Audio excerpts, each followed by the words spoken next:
Good morning, all.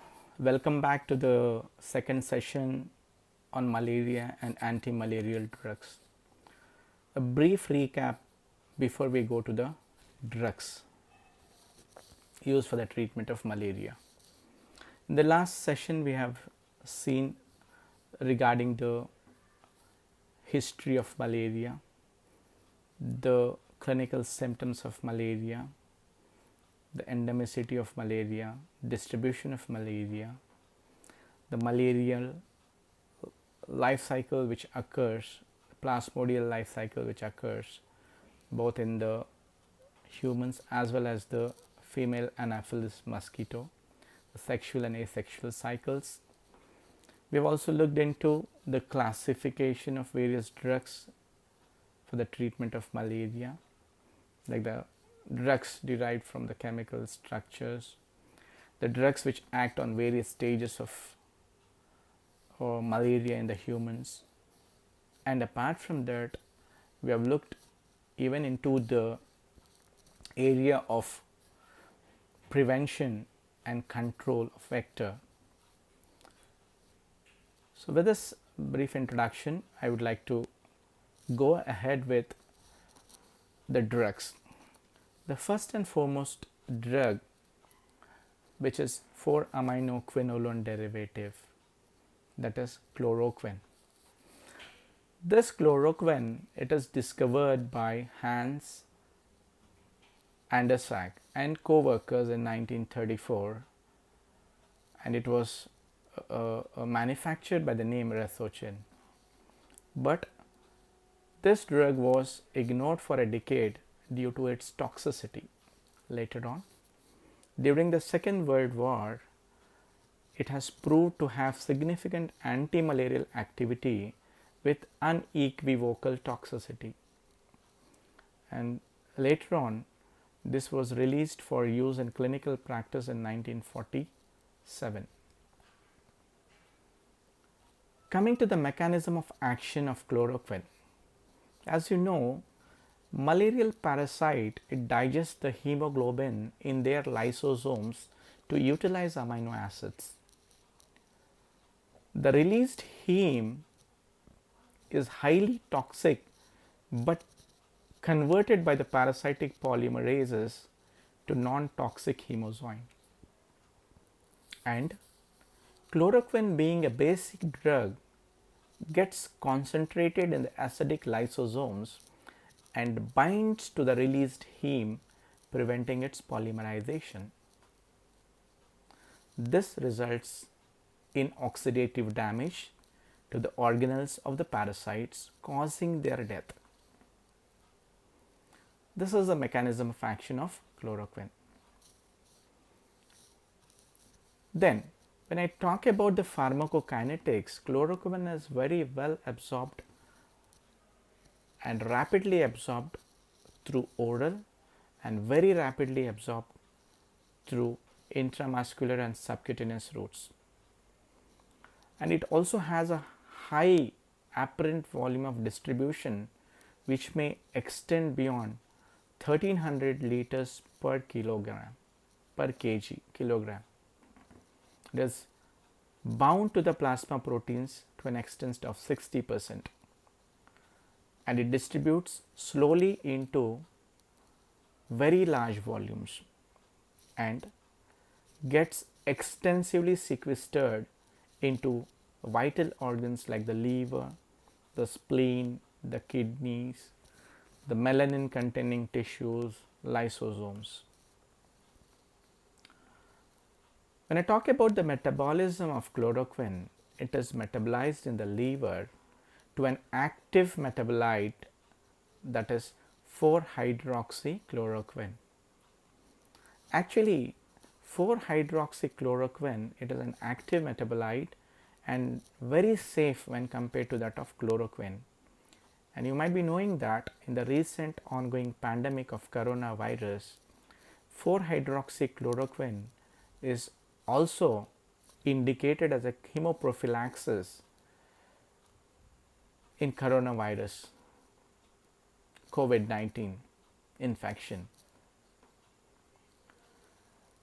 The plasma levels of chloroquine are determined by the rate of distribution, and this is because of slow distribution and extensive tissue binding, because chloroquine follows slow distribution and extensive tissue binding, which necessitates the loading dose for treatment of malaria.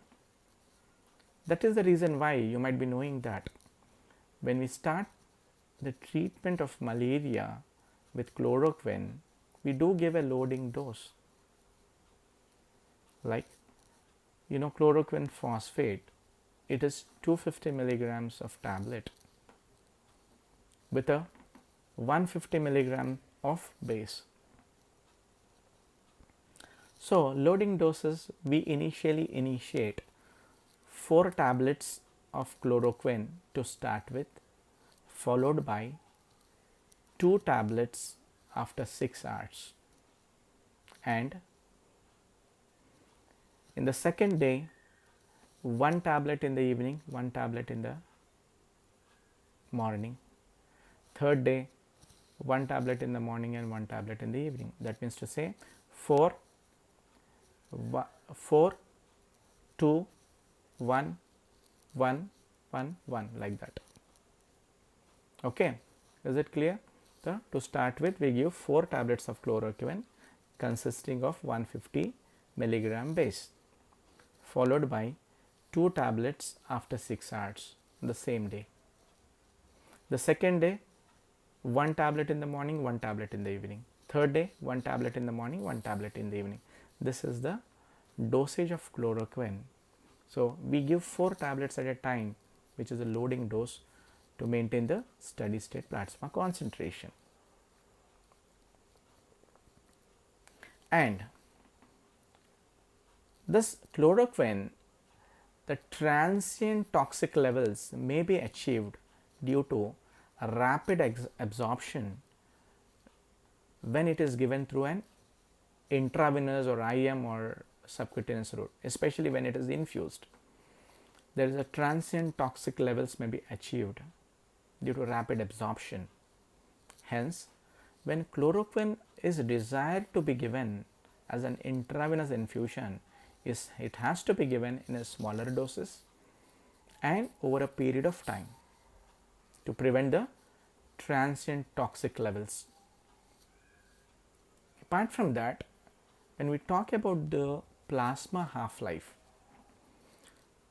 there is significance of plasma half-life with respect to chloroquine. The T half, it keeps on increasing from days to weeks as the plasma level declines. This reflects the transition from slow distribution to slow elimination of chloroquine. So, if you look into the initial T half, it is 3 to 5 days, and the terminal elimination T half may vary from 30 to 60 days. That means to say, even after we stop taking chloroquine, the drug is there in the plasma for quite a long period of time because of its varying nature of the terminal T half. When I talk about the elimination of chloroquine, it is eliminated through the kidneys, and acidification of urine increases the renal clearance. Now, coming to the pharmacological actions of chloroquine. As I already told you, chloroquine, it is an erythrocytic syntonic which acts fastly, that is fast acting erythrocytic syntonic. It can control fever within 1 to 2 days, and it can control the peripheral parasitemia in 1 to 3 days. It can also act as a gametocidal agent against vivax, ovale and plasmodium malariae. and it does not have effect on tissue sisons and falciparum gametocytes. Chloroquine, apart from malaria, is also effective against other conditions like giardiasis, teniasis, extraintestinal amoebiasis. And when I talk about its action on the cardiovascular system, it is a myocardial depressant. It has a myocardial depressant action. Hence, if you are going to give chloroquine for prolonged period of time or hydroxychloroquine for prolonged period of time, especially when you are treating rheumatoid arthritis, it is given for longer duration and in toxic levels, it may cause STT changes on the ECG, or it may also cause cardiac arrest, or it may also cause T wave inversions or ST or QTC prolongation, and so on and so forth. So we need to be very careful when you are giving chloroquine or hydroxychloroquine for treatment of chronic disease like rheumatoid arthritis, DLE or SLE, etc., etc., as disease modifying anti-rheumatoid drugs. Also, when chloroquine is given in large doses, it has a direct relaxant action on the vascular smooth muscle. So, when it is having a direct relaxant action on the vascular smooth muscle, it may result in profound hypotension.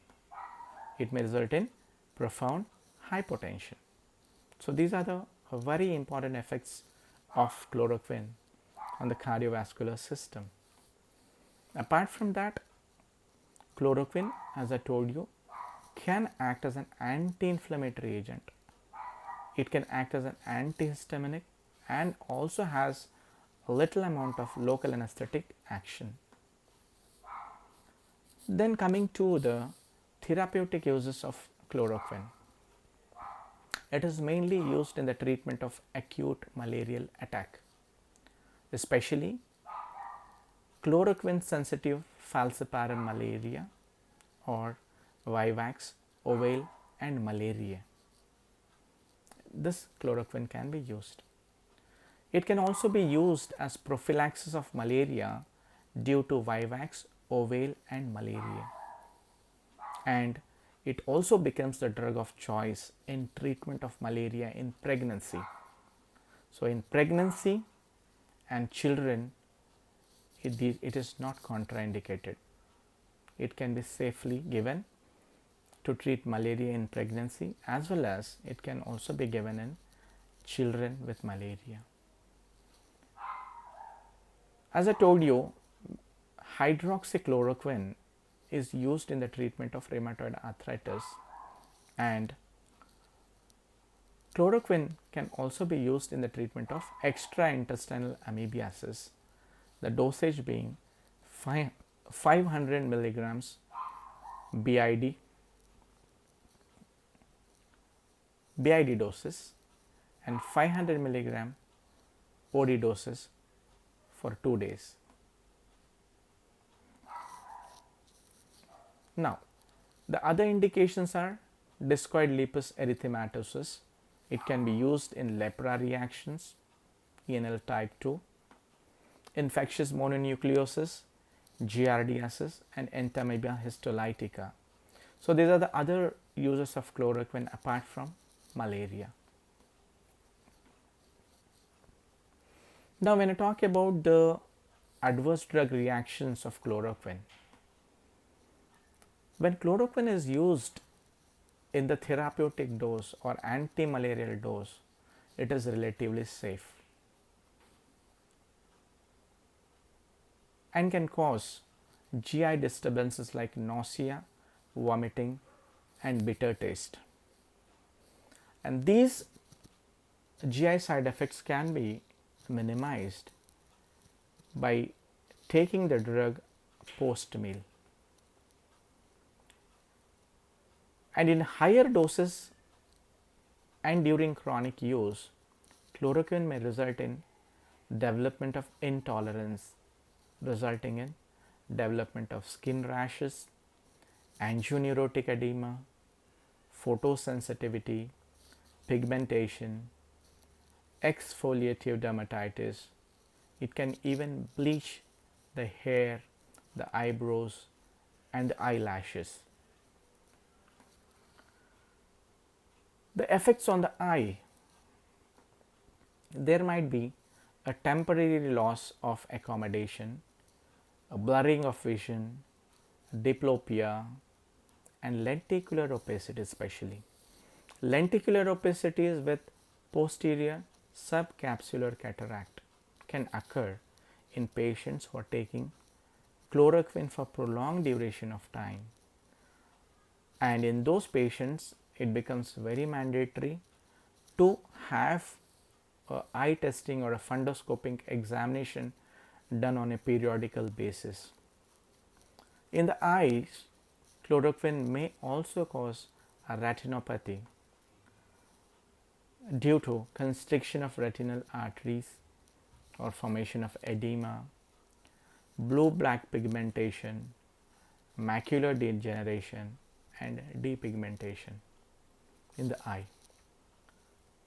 Hence, a periodic ophthalmic examination is very much required in patients who are taking chloroquine for prolonged period of time in high doses. When I come to know about the adverse drug reactions in the central nervous system, it involves development of insomnia or depression, or in some cases it may cause neuromyopathy. Cardiovascular system, as I already told you, there might be a QTc prolongation, there might be a cardiac arrest, there might be a cardiomyopathy or cardiodepressant effect, and hypotension. Now, when I talk about the preparations of chloroquine and the dosage, as you know, chloroquine it is available as tablet form, oral tablet form, chloroquine phosphate 250 milligrams tablet, which contains 150 milligram of the base, and in the injection form it is available as chloroquine phosphate 40 milligrams per ml and 200 to 300 milligrams intramuscular doses are required for an adult individual. Now, coming to the contraindications of chloroquine. The chloroquine has to be contraindicated in patients with myasthenia gravis. It is also contraindicated in patients with seizure disorder. It is also contraindicated in patients with severe hepatic dysfunction, G6PD deficiency, psoriasis, porphyria, and not only that, the dose of chloroquine has to be titrated in patients with renal failure. There should be a down titration of dose of chloroquine in patients with renal failure. Apart from this 4-aminoquinolones, we do have amodiaquine, piperaquine, pyronaridine. Amodiaquine, piperaquine, pyronaridine. Amodiaquine has similar actions to that of chloroquine, but it has major toxicity like agranulocytosis, hepatotoxicity. But in spite of that, it is reintroduced into the market because of its price. And this is the drug which can be used where there is chloroquine resistant falciparum malaria, because chloroquine cannot be given in chloroquine resistant falciparum malaria. It does not act. Chloroquine sensitive falciparum malaria, chloroquine acts. In chloroquine resistant falciparum malaria, we have to give amodiaquine, or there are other drugs also available. When I talk about, amodiaquine can be given, and piperacquine and pyronaridine are also used, but very sparingly used.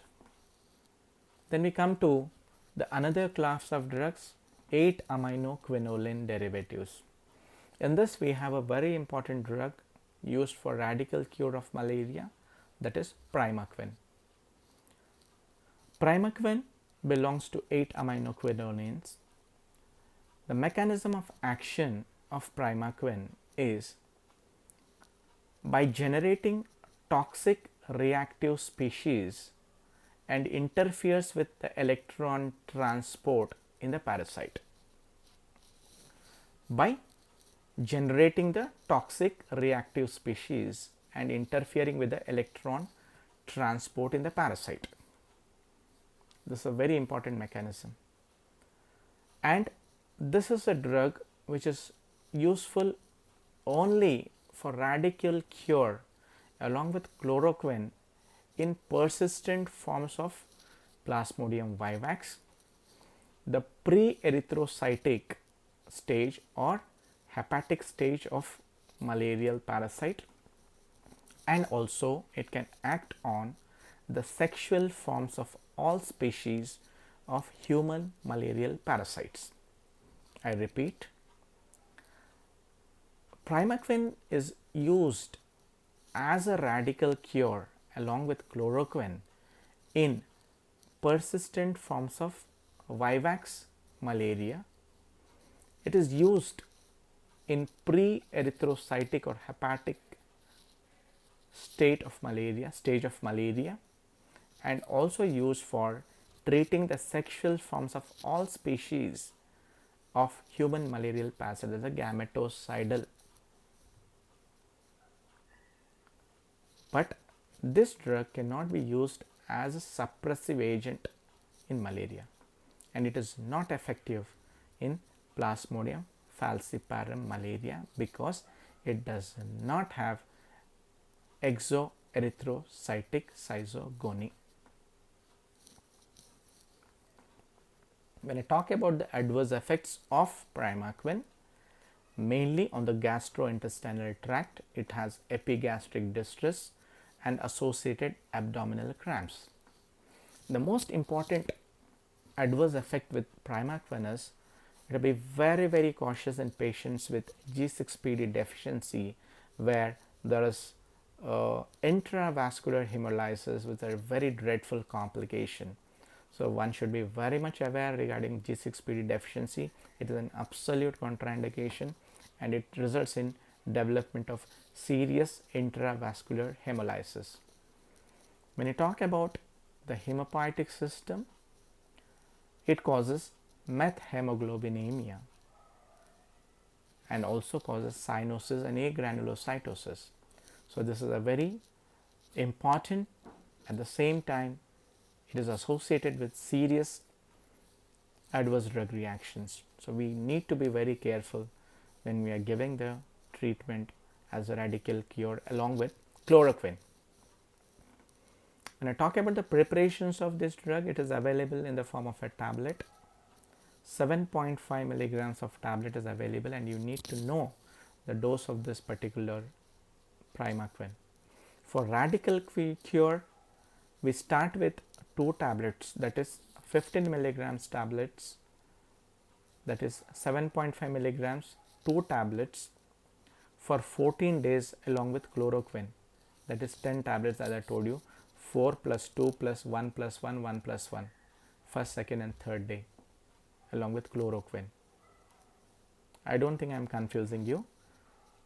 For radical cure, 2 tablets of 7.5 milligrams Pyrimethamine has to be taken for 14 days along with 10 tablets of chloroquine, which has to be consumed within 3 days. That is, to start with 4 tablets and after 6 hours 2 tablets, the second day 1 tablet BID, third day 1 tablet BID. Hope I am clear with the dosage. Then we have another group of drugs which are called as quinoline methanol derivatives. In this we have one drug which is called as Mefloquine, and this Mefloquine also has similar actions to that of chloroquine, but this particular drug acts on the erythrocytic stage as a suppressive agent. It acts as a suppressive agent.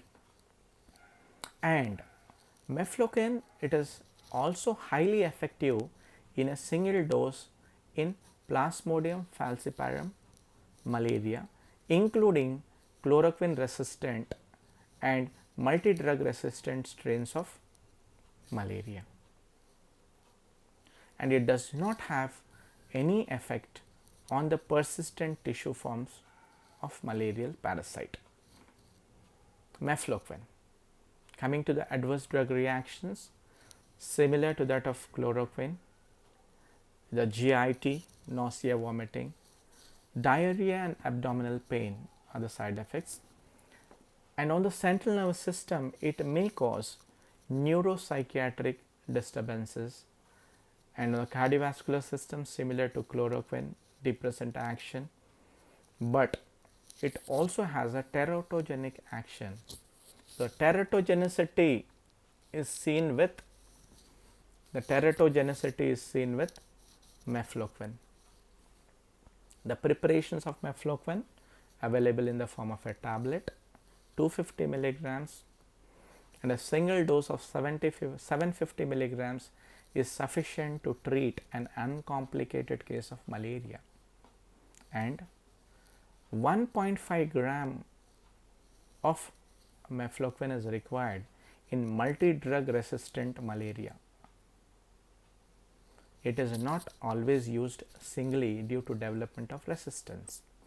So Mefloquine should not be used as a single agent, it has to be combined to prevent the development of resistance. Then we go to another group of drugs like halofantrine, lumefantrine, etc. So what is halofantrine? Halofantrine, it is a cygonticide which is used in the treatment of falciparum malaria and associated with multi-drug resistance. The adverse drug reactions are similar to that of chloroquine, that is QT interval prolongation, and along with that it may also predispose to ventricular arrhythmias leading to death. And mainly the contraindication of halofantrine, it should not be combined with quinine, neither it should be combined with chloroquine, and antidepressant and antipsychotics. So the contraindication of halofantrine, never combine quinine, chloroquine, antidepressant and antipsychotics. Why it should not be combined with quinine, chloroquine, antidepressants and antipsychotics is it may potentiate the adverse drug effect on the cardiovascular system. It may cause cardiac arrest, it may cause prolongation of QT segment, because antidepressants, quinine, antipsychotics, they all have a cardiodepressant activity in the cardiovascular system. So they should not be combined together. Talk about the dose of it, it is 500 milligrams given 6th hourly, 3 doses repeat after 1 week. Then we have lumefantrine. It is having a similar action to that of your halofantrine. Now there's another drug, as I told you, biguanides. On the class biguanides, we have a drug that is proguanil. Proguanil, as I told you in the last class, it is a biguanide. It does not have any action in vitro, but in vivo it gets converted to a cyclic ring tetrazine metabolite. That means to say, when this proguanil is tested in vitro, that is in experiments, in vitro preparations, it hasn't shown any action, but in vivo status it gets converted to a cyclic ring trazine metabolite, that is cycloguanyl. So, proguanyl is converted into cycloguanyl, which then binds to dihydrofolate reductase that prevents the conversion of folic acid to folinic acid in the malarial parasite. I repeat, in vivo, proguanyl gets converted to a cyclic ring trazine metabolite, which is cycloguanyl, which later on binds to the dihydrofolate reductase that prevents the conversion of folic acid to folinic acid in the malarial parasite. And that is how it becomes very effective sides-onticide, but it has the action which is very much slower. Hence, it is not used in acute infections. Proguanyl is a drug which has a slower onset of action and it is effective sides-onticide. It is very much effective sides-onticide. Hence, it is not used in the treatment of acute illness or acute infections. It is mainly used as effective causal prophylaxis of Plasmodium falciparum malaria, and it is also used as a prophylaxis as sporonticidal agent. The preparations of these proguanyl are, it's available in the form of a tablet 100 milligram, which mainly achieves high concentrations in the erythrocytes. For prophylaxis, 100 to 200 milligrams of proguanyl are given daily. And also in multi-drug resistance, 100 milligrams of proguanyl can be combined with 250 milligrams of atavocone plus folic acid. And this drug is also safely given in pregnancy. So, it does not have any contraindication in pregnancy, that is proguanyl can be safely given in pregnancy. Now, there is another drug in the class diaminopyrimidine derivative, that is pyrimethamine. So, this pyrimethamine is more potent than proguanyl because it shares the same mechanism of action, but it is more potent when compared to that of proguanyl. It does have a synergistic action when it is combined with sulfadoxine. That is, we have a preparation, that is sulfadoxine and pyrimethamine. By name, we have a drug called as Rezis, which is used for the treatment of falciparum resistant malaria. So, when I talk about the pharmacokinetics, this drug has slow absorption, slower metabolism and slower excretion. So, because of its slow absorption, slow metabolism, slow excretion, it becomes a very or relatively safe when compared to that of other drugs, except that it may cause a milder effect on the GI system, causing milder GI upset. Apart from that, it may also cause a little bit of ataxia and very rarely megaloblastic anemia. Pyrimethamine is also a safe drug to be used during pregnancy. The preparations of pyrimethamine are in the form of oral, that is tablet form, 25 milligrams tablet, and it is used along with a sulfadoxine as a FDC preparation, that is fixed dose combination with sulfadoxine. So, it can be combined with pyrimethamine, can be combined with sulfadoxine for the treatment of malaria. Uses of this pyrimethamine, especially malaria, for toxoplasmosis, pyrimethamine is used for 1 month. It is also used in the treatment of polycythemia vera. So, when you talk about this sulfonamides, when they are used only in combination, as they potentiate the action of either proguanil or they potentiate the action of pyrimethamine in chronic resistant Plasmodium falciparum infections. That is what their role. So, when sulfonamides are combined along with either proguanil or pyrimethamine, the combination is useful because they potentiate the action of proguanil or pyrimethamine, especially in chronic resistant Plasmodium falciparum infections.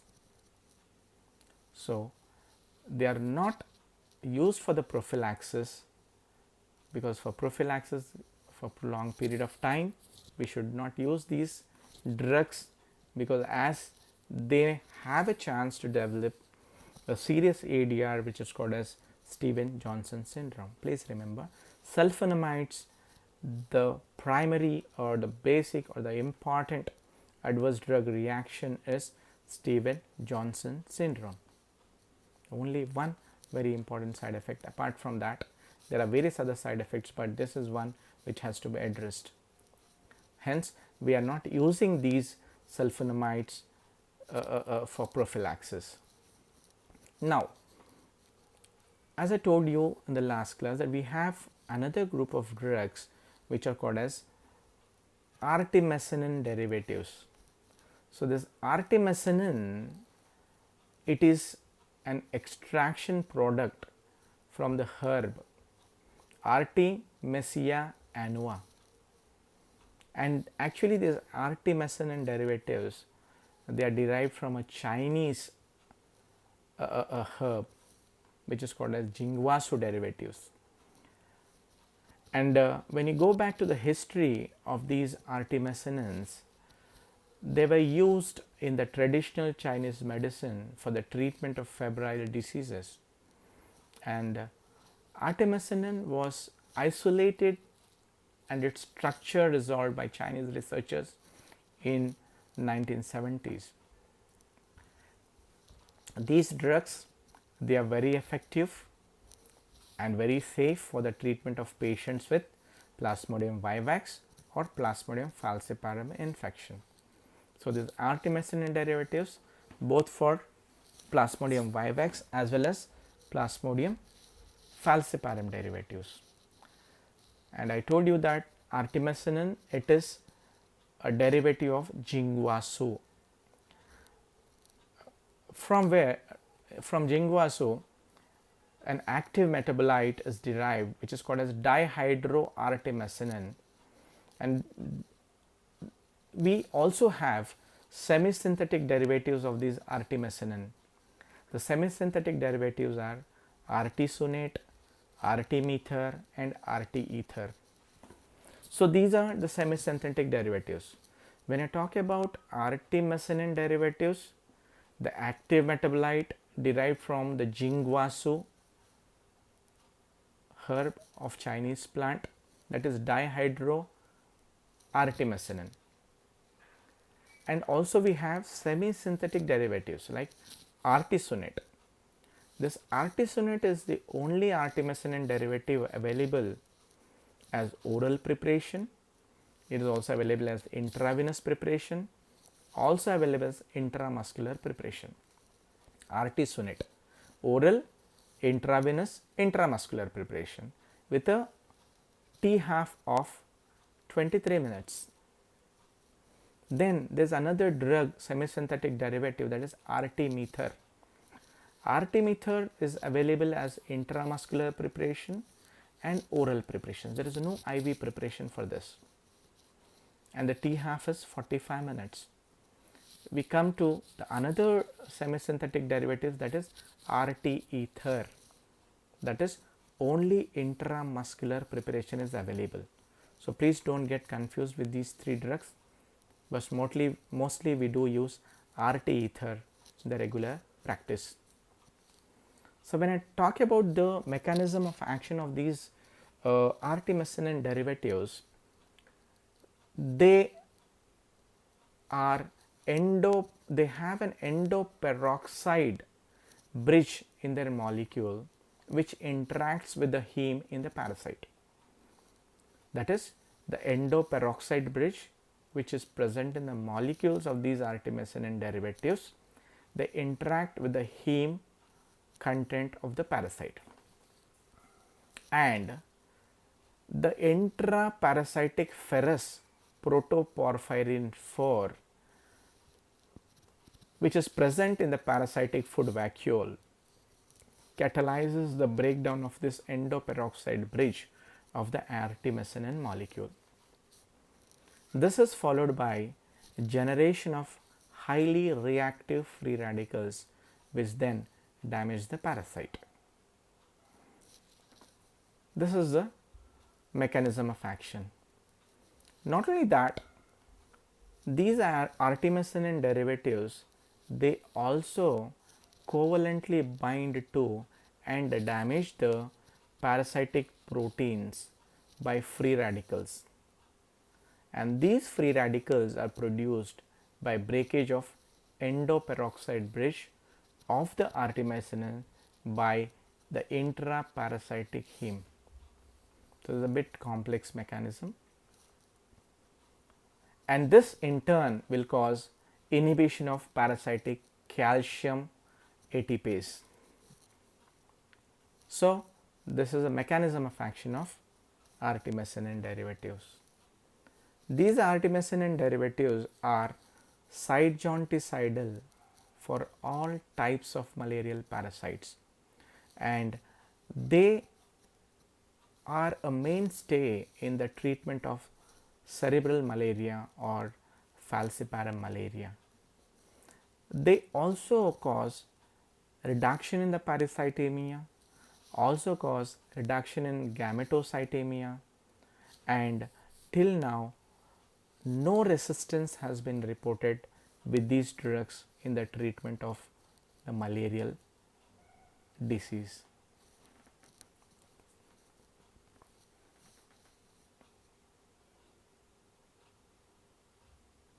Now, when you talk about this artesunate, it is, as I told you, it is available in the three forms.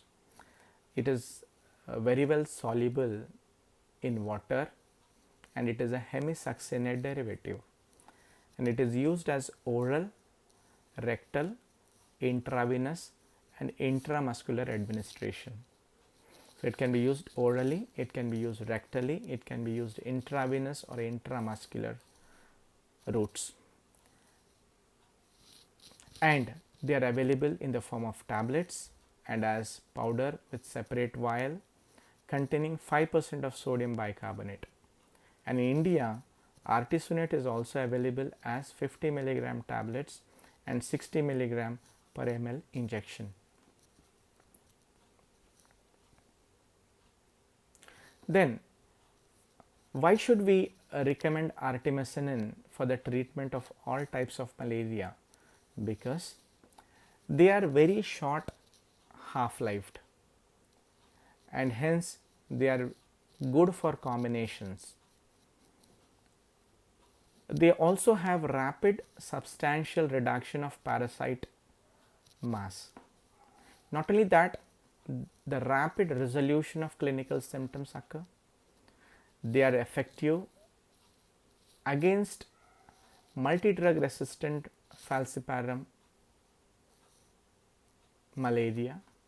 They also reduce the gametocyte carrier stage, and there is no documented parasite resistant developed till now, and there are very few adverse effects with these artemisinin derivatives. So, these drugs will be the mainstay as they are having so many properties in their credit.